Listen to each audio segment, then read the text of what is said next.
خراسان کا بادشاہ شکار کھیل کر واپس آنے کے بعد تخت پر بیٹھا تھا۔ تھکاوٹ کی وجہ سے اس کی آنکھیں بوجھل ہو رہی تھیں۔ بادشاہ کے پاس ایک غلام ہاتھ باندھے مؤدب کھڑا تھا۔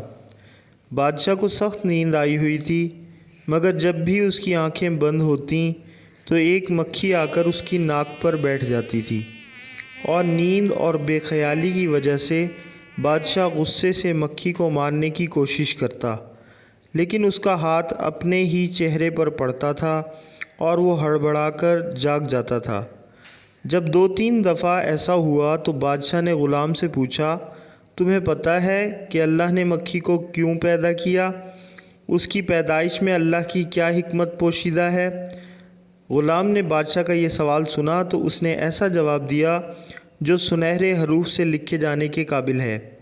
غلام نے جواب دیا، بادشاہ سلامت، اللہ نے مکھی کو اس لیے پیدا کیا ہے کہ بادشاہوں اور سلطانوں کو یہ احساس ہوتا رہے کہ وہ خود کو کہیں خدا نہ سمجھ بیٹھیں، کیونکہ وہ خود سے ایک مکھی کو بھی قابو نہیں کر سکتے۔